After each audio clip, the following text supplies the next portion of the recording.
ततः किंचित् न स्मरेत्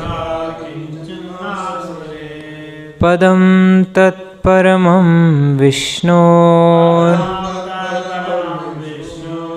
मनो यत्र प्रसीदति तत्रैकावयवं ध्यायेत् अव्युच्छिन्नचेतसा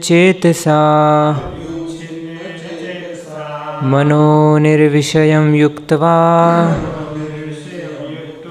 ततः किंचिन्न स्मरेत् पदं तत्परमं विष्णोः मनो यत्र प्रसीदति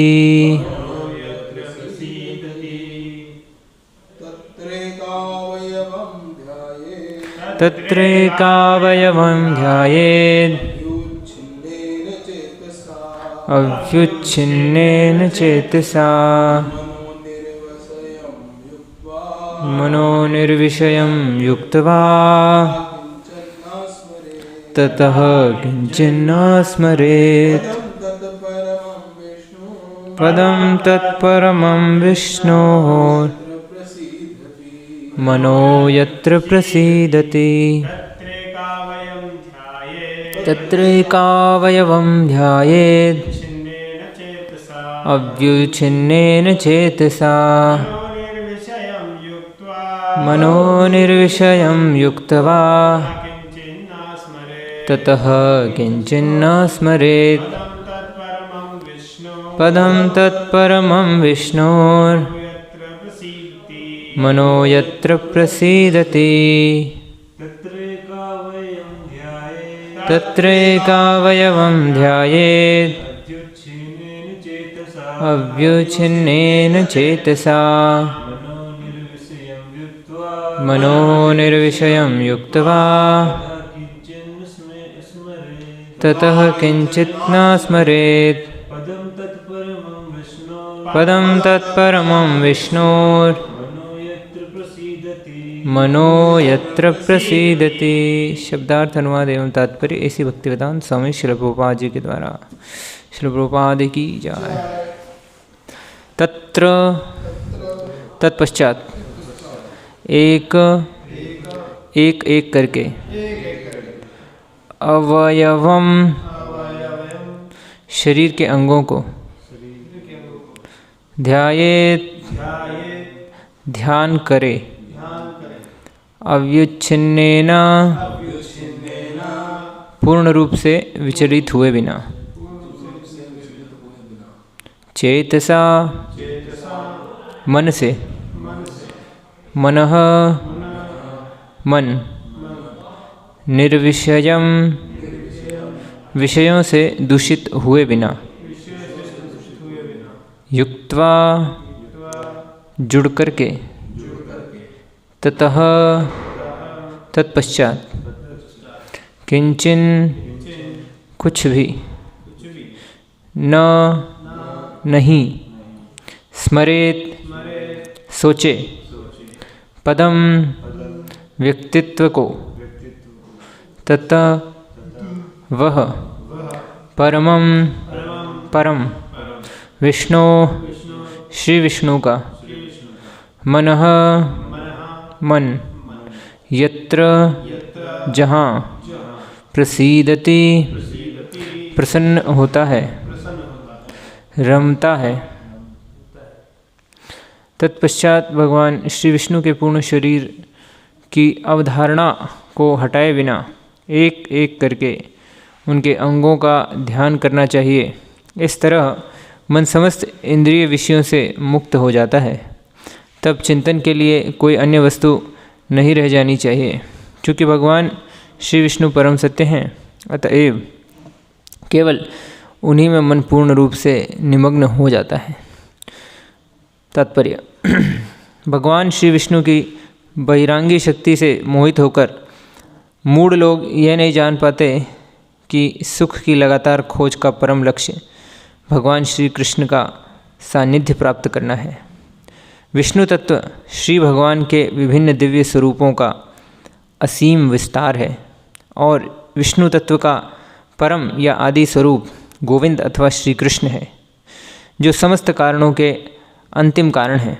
अतएव श्री विष्णु का चिंतन या श्री विष्णु के दिव्य रूप का विशेष रूप से श्री कृष्ण का ध्यान करना ध्यान की परम सीमा है। यह ध्यान श्री भगवान के चरण कमलों से शुरू किया जा सकता है, लेकिन मनुष्य को श्री भगवान के पूर्ण स्वरूप को नहीं भूलना चाहिए। इस तरह उसे एक एक करके उनके दिव्य शरीर के सभी अंगों के चिंतन का अभ्यास करना चाहिए। इस श्लोक में यह निश्चित रूप से आश्वस्त किया गया है कि परम भगवान निर्विशेष नहीं हैं। वे व्यक्ति तो हैं, किंतु उनका शरीर हम जैसे बद्ध जीवों से भिन्न है। अन्यथा पूर्ण आध्यात्मिक सिद्धि की प्राप्त हेतु श्रील सुखदेव गोस्वामी ने प्रणव ओमकार से लेकर श्री विष्णु के साकार शरीर के अंग प्रत्यंग के ध्यान की स्तुति न की होती। इस तरह भारत के भव्य मंदिरों में विष्णु विग्रहों की पूजा मूर्ति पूजा नहीं है, जैसा कि कुछ मंदबुद्धि वाले लोग अनुचित अर्थ निकालते हैं, बल्कि ये मंदिर विष्णु के दिव्य अंगों पर ध्यान लगाने के आध्यात्मिक केंद्र हैं। श्री विष्णु के मंदिरों में श्री भगवान की अचिंत्य शक्ति के कारण उनका पूजनीय अर्च विग्रह श्री भगवान से अभिन्न है, जैसा कि महान अधिकारी श्रील सुखदेव गोस्वामी ने संस्तुत किया है कि जो व्यक्ति एक स्थान पर बैठकर प्रणव या श्री कृष्ण के अंगों का ध्यान नहीं कर सकते, उनके लिए मंदिर में श्री विष्णु के दिव्य अंगों का शास्त्र रीति के अनुसार ध्यान करना ध्यान का एक सुलभ अवसर है। जनसामान्य को अ उ म इन 3 अक्षरों के दिव्य मेल से बने ओमकार की अपेक्षा मंदिर में विष्णु के रूप का ध्यान करने से अधिक लाभ प्राप्त हो सकता है। यद्यपि ओमकार तथा विष्णु के रूप में कोई अंतर नहीं है, किंतु जो लोग परम सत्य के विज्ञान से अवगत नहीं होते हैं, वे श्री विष्णु के रूप तथा आकार में अंतर बताकर मतभेद उत्पन्न करने का प्रयास करते हैं। यहाँ यह संकेत दिया गया है कि श्री विष्णु का रूप ही ध्यान का परम लक्ष्य है। अतएव निर्विशेष ओमकार की अपेक्षा श्री विष्णु के रूप पर चित्त को एकाग्र करना श्रेयस्कर है। इनमें से पहली विधि दूसरी की अपेक्षा अधिक कठिन भी है। ओम अज्ञानतिमिरन्धस्य ज्ञानाञ्जनशलाकया चक्षुरुन्मीलितं येन तस्मै श्रीगुरवे नमः।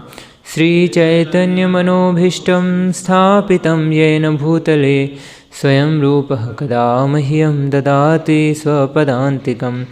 वन्देऽहं श्रीगुरो श्रीयुतापदकमलं श्रीगुरुं वैष्णवांश्च श्रीरूपं साग्रजातं सहगना रघुनाथान्वितं तं सजीवं साद्वैतं सावधूतं परिजनासहितं कृष्णचैतन्यदेवं श्रीराधाकृष्णपादान् सहगणललिता श्रीविशाखान्वितांश्च। नमो ॐ विष्णुपादाय कृष्णपृष्ठाय भूतले श्रीमते भक्तिवेदान्तस्वामीति नामिने। नमस्ते सारस्वते देवे गौरवाणी प्रचारिणे निर्विशेषशून्यवादी पाश्चात्यदेशतारिणे। नमो महावदन्याय कृष्णप्रेमप्रदायते कृष्णाय कृष्णचैतन्य नामिने गौरतिशे नमः। हे कृष्ण करुणा सिंधु दीनबंधु जगत्पते गोपेश गोपिका कांत राधा कांत नमोस्तुते। तप्त कांचन गौरांगी राधे वृंदावनेश्वरी वृषभानुसुते देवी प्रणमामि हरिप्रिये। वाञ्छाकल्पतरुभ्यश्च कृपा सिन्धुभ्येव च पतितानां पावनेभ्यो वैष्णवेभ्यो नमो नमः। जय श्री कृष्ण चैतन्य प्रभु नित्यानंद श्री अद्वैत गदाधर श्रीवासादि गौरभक्तवृंद। हरे कृष्णा कृष्णा कृष्णा हरे हरे, हरे राम राम राम हरे हरे। हरे कृष्णा। सभी भक्तों से आशीर्वाद की याचना करता हूँ कि इस महत्वपूर्ण सब्जेक्ट मैटर के ऊपर कुछ ऐसा कह सकूँ जो परंपरा के अंदर सभी भक्तों की प्रसन्नता हो, जिससे भगवान की प्रसन्नता हो और मेरे हृदय का शुद्धिकरण हो।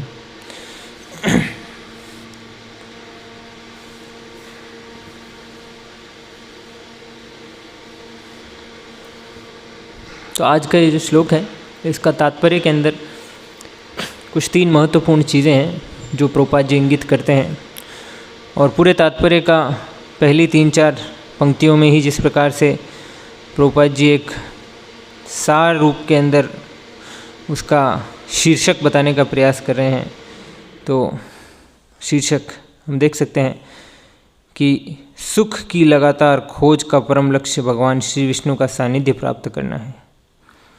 और भगवान श्री विष्णु की बहिरांग शक्ति से मोहित होकर मूढ़ लोग यह नहीं जान पाते। तो इन पहली पंक्ति के अंदर जो इंगित किया गया है वो वास्तव में बहुत ही गहरा स्टेटमेंट है, जिसके अंदर बताया गया है कि प्रत्येक व्यक्ति इस दुनिया के अंदर चाहे कोई भी कार्य कर रहा हो, वह वास्तव में भगवान की खोज कर रहा है। तो लोग ध्यान लगाते हैं, जैसा कि पिछले श्लोकों के अंदर इंगित किया गया है कि भौतिक क्रियाकलापों के अंदर लोग बहुत रुचि से परिवारों में बड़े बड़े फंक्शन करवाया करते हैं, बड़े बड़े आयोजन करवाया करते हैं। इन आयोजनों के माध्यम से लोग चाहे तो शादी हो, चाहे तो जन्मदिन हो, या फिर अपने घर पे लोगों को बुला करके किसी प्रकार से इकट्ठा किया जाए। लोगों के जीवन का केंद्र बिंदु क्या होता है कि स्वयं की कीर्ति और स्वयं का नाम ही ज़्यादा से ज़्यादा फैले। कोई भी भगवान को केंद्र बिंदु बनाने में इतनी रुचि नहीं रखता है।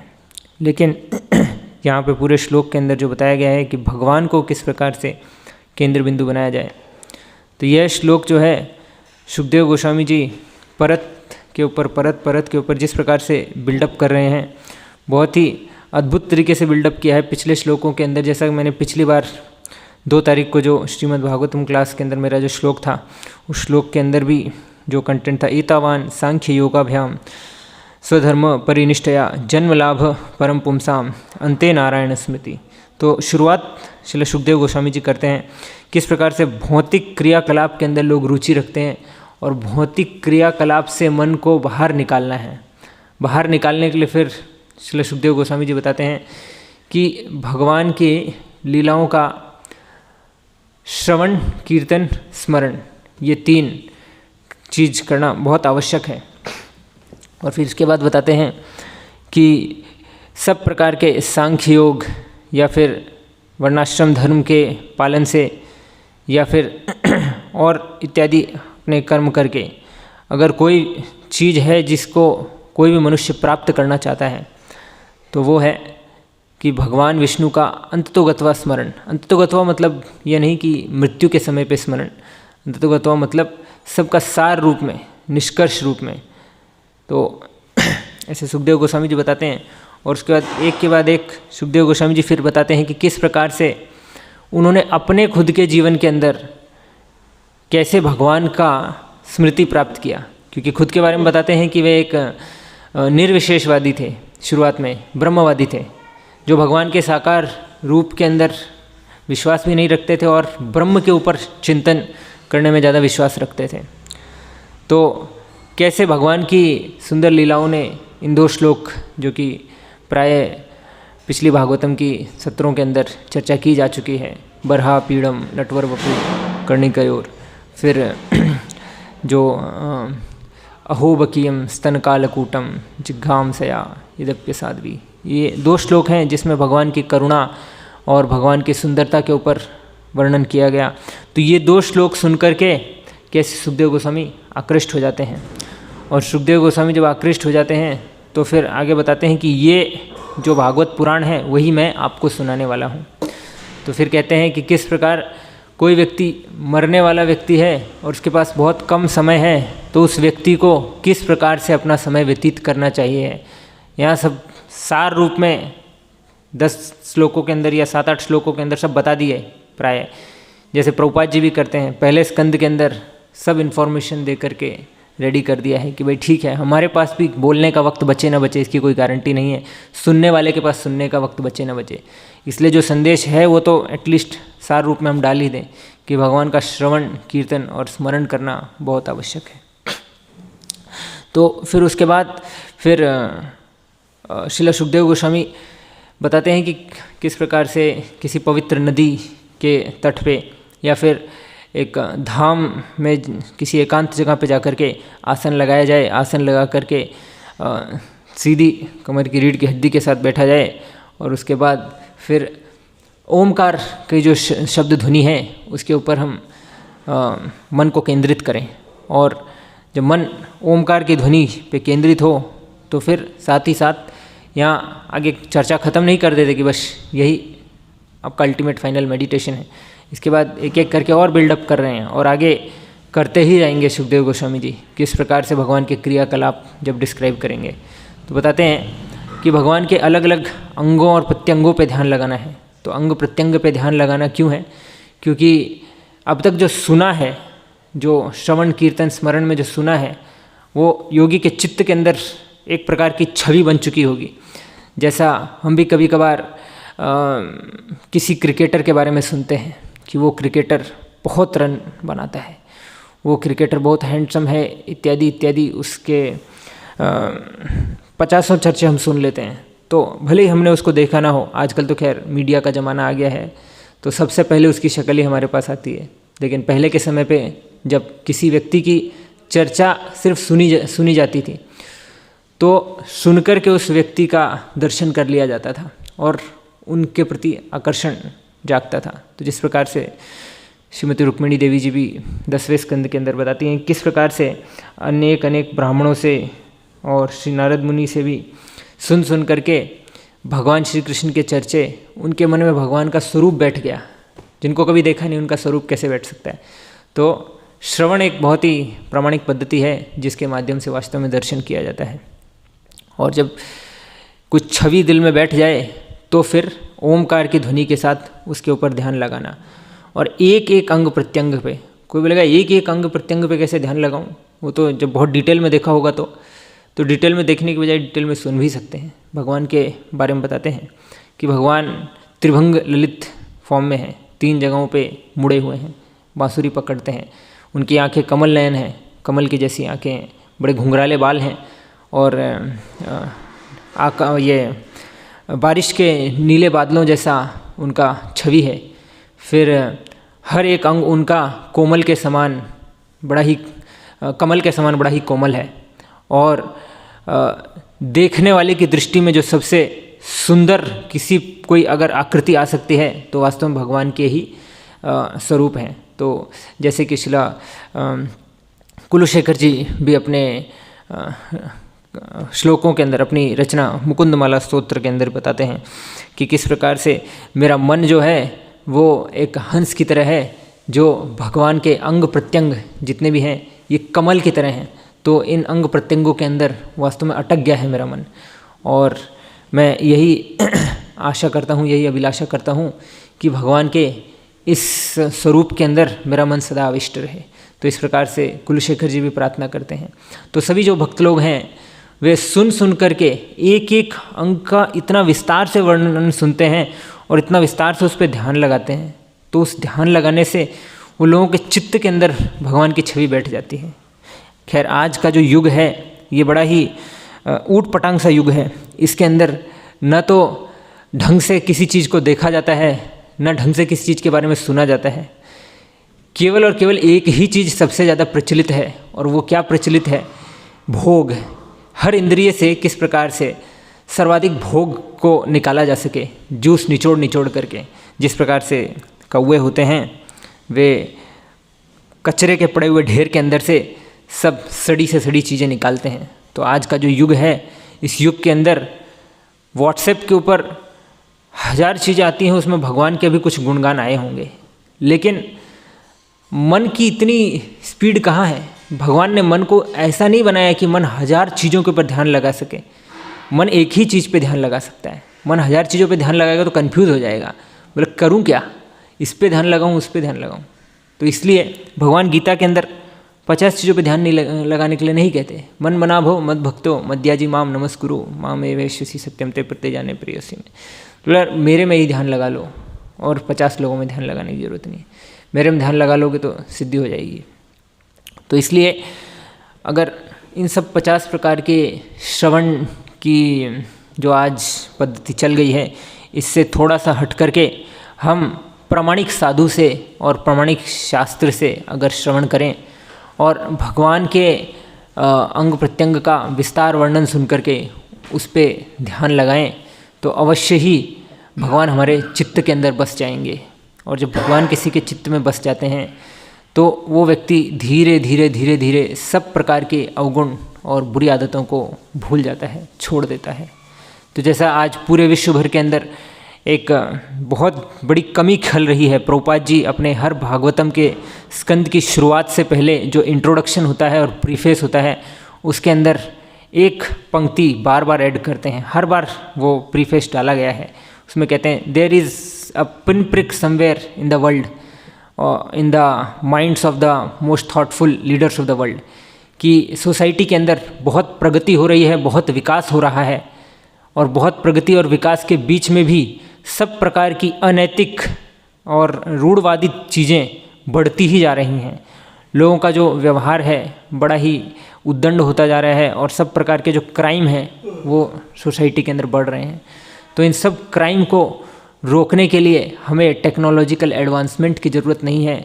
हमें वास्तव के अंदर वही पौराणिक जो पद्धति है, एक प्रामाणिक साधु के संग में आकर के भगवान की लीलाओं का और कथाओं का श्रवण सुनना बहुत ज़रूरी है। इससे होगा क्या, भगवान की जो रूप है, भगवान का जो स्वरूप है वो हमारे चित्त के अंदर बसेगा। और उसके बाद जब भगवान की लीलाओं पे और विस्तार से वर्णन हम सुनते रहते हैं तो जैसा कि इस श्लोक के अंदर अंतिम पंक्ति में इसके अनुवाद में बताया गया है, चूँकि भगवान श्री विष्णु परम सत्य हैं, अतएव केवल उन्हीं में मन पूर्ण रूप से निमग्न हो जाता है। तो मन को तो खैर इस दुनिया के अंदर बहुत सारी चीज़ों के अंदर लोग लगाने का प्रयास करते हैं। कोई अपनी गर्लफ्रेंड में लगाने की कोशिश करता है, कोई इस भौतिक दुनिया के वस्तुओं में लगाने की कोशिश करता है, कोई मोबाइल में लगाने की कोशिश करता है, कोई अपने रिश्तेदारों में लगाने की कोशिश करता है, किसी ने अपने माता पिता इत्यादि इत्यादि बहुत सारी चीज़ों की छवियाँ अपने हृदय के अंदर उतार रखी है। लेकिन किसी भी छवि को उतार करके देखिए, वो छवि उतनी संतुष्टिकारक नहीं होगी जितनी वास्तव में भगवान की छवि होती है। और इसका स्पष्ट प्रमाण, इसका जो सीधा प्रमाण है वो हम देख सकते हैं किस प्रकार से इस दुनिया के अंदर जितने भी लोग हैं जो अलग अलग वस्तुओं पर ध्यान लगाते हैं, वे लोग ज़्यादा लंबे समय तक उस वस्तु को अपने मन के अंदर रख नहीं पाते। कोई व्यक्ति बहुत अत्यधिक माता पिता से प्रेम भी करता होगा तो भी माता पिता ऐसा नहीं है उसके जीवन के अंदर 24 घंटे और आजीवन रहेंगे। एक समय आता है जब माता पिता रहते हैं और धीरे धीरे जैसे वक्त बीतता है माता पिता चले जाते हैं, उसके बाद शायद पत्नी आ जाती होगी, पत्नी के बाद बच्चे आ जाते होंगे और जब प्राण छूट रहे होंगे तो नाती पोते भी आ जाते होंगे। तो इस प्रकार से मन के अंदर जितनी भी वस्तुएं हैं वो निरंतर बदलती रहती हैं। लेकिन जो शुद्ध भक्त होते हैं, शुद्ध भक्तों के हृदय के अंदर एक बार अगर कृष्ण प्रवेश करते हैं या श्री राम या भगवान के कोई भी विष्णु तत्व हैं, जैसा कि इस श्लोक के अंदर इंगित किया गया है, जो जिस भाव के अंदर, जो जिस रस के अंदर आनंद उठाते हैं भगवान के साथ, उनके साथ जो संबंध है उसमें एक बार वो स्वरूप भगवान का चित्त के अंदर बस जाता है तो चाहे कितना भी वक्त बीते, दिन का कोई भी पहर आ जाए, उनके मन से भगवान की वो छवि उतरती नहीं है और भगवान की वो लीलाएं निरंतर खटकती रहती हैं हृदय के अंदर।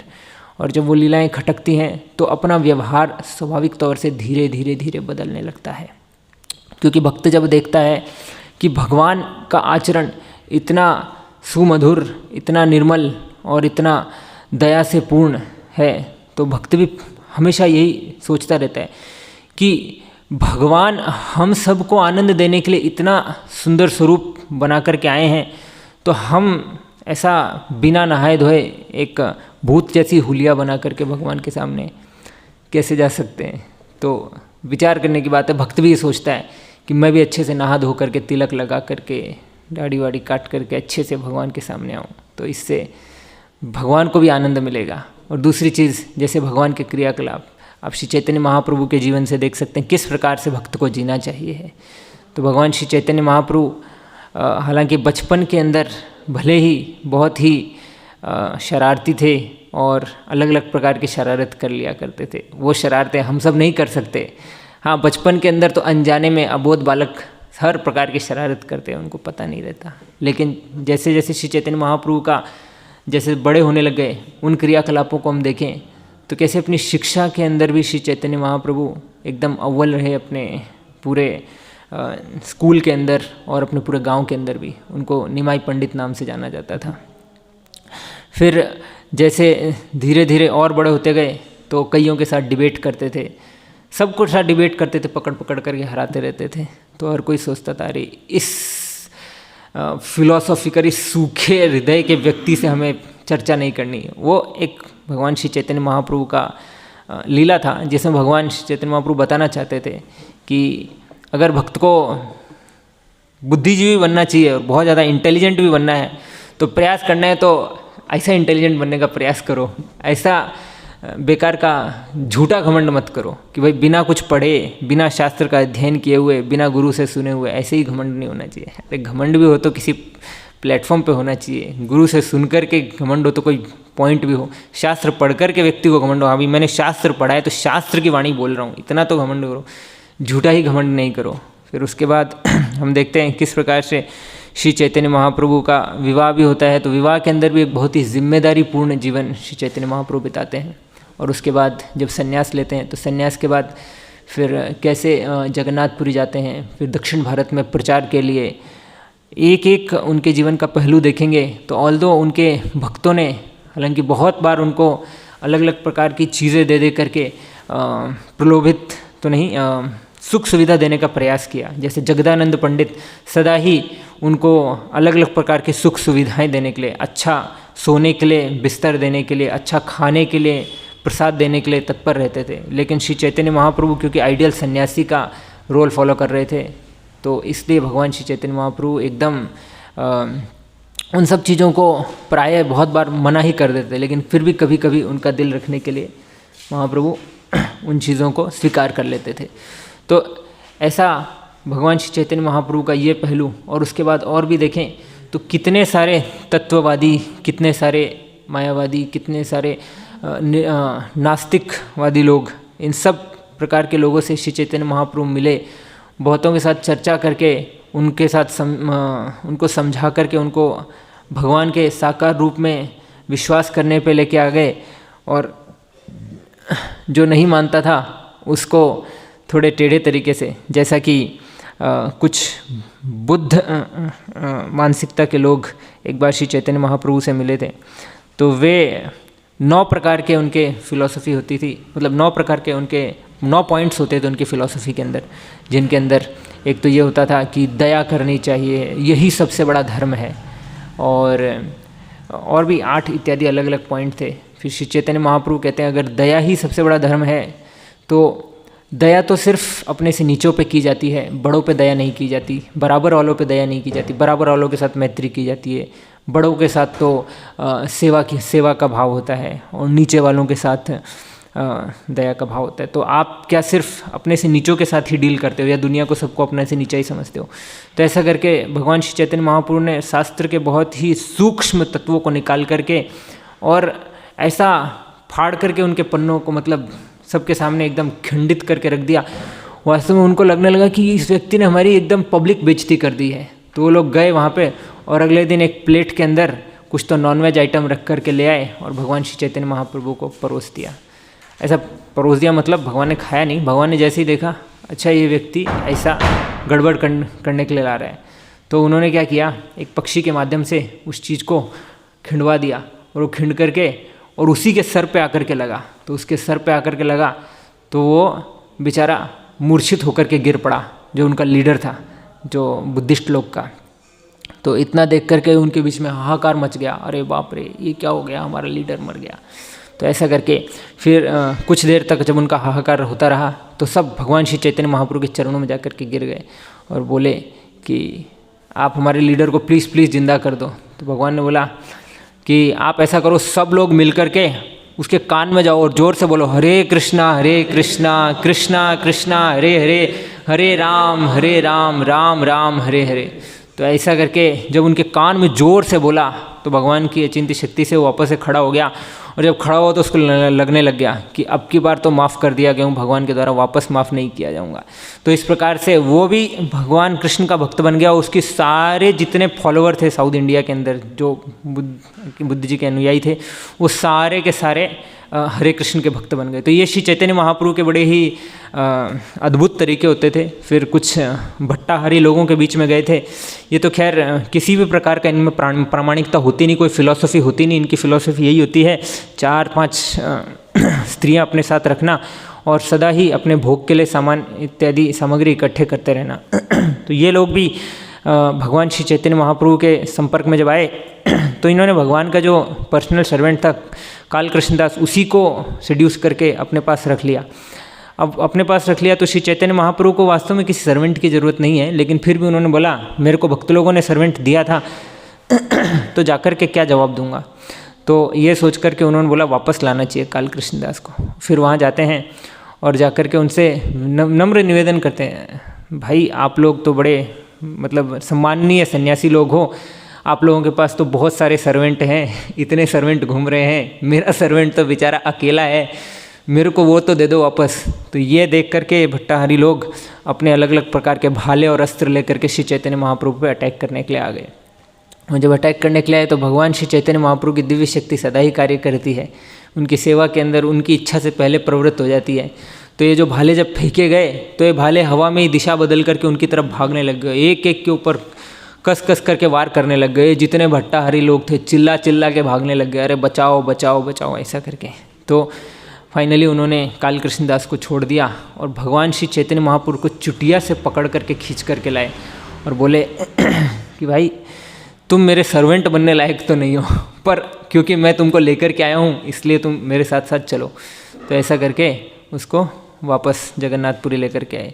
तो हम श्री चैतन्य महाप्रभु के जीवन से देख सकते हैं कि कितना आदर्श जीवन प्रस्तुत किया है हर व्यक्ति के लिए। अगर किसी को सन्यासी बनना है, किसी को गृहस्थ बनना है, या फिर अगर श्री कृष्ण और श्री राम के जीवन में जाएं तो किस प्रकार से राजा बनना है, और ब्राह्मण का भी कर्तव्य श्री चैतन्य महाप्रभु से हम सीख सकते हैं। तो भगवान ने हर तौर के अंदर अपने भक्तों के उन्नति के लिए, उत्थान के लिए ऐसा आदर्श जीवन पेश किया हुआ है जिसको अगर भक्त अपने हृदय के अंदर, चित्त के अंदर बिठा करके उन कथाओं का श्रवण करके निरंतर अगर उन पर ध्यान करता रहे तो अवश्य उसके हृदय के अंदर परिवर्तन आएगा ही आएगा। और इससे हम अपेक्षा कर सकते हैं कि अगर हम में से हर व्यक्ति, एक एक व्यक्ति को भी पकड़ करके अगर ये भक्तिमय ज्ञान प्रदान करे, ये भक्तिमय लीलाओं का श्रवण करवाए, तो वो व्यक्ति तो भले ही कालांतर में थोड़ा वक्त लगेगा लेकिन बदलेगा जरूर। और जो वो बदलेगा तो आपके पास 2 सेनानी हो गए, 2 से 4 करो, 4 से 8 करो, इस प्रकार से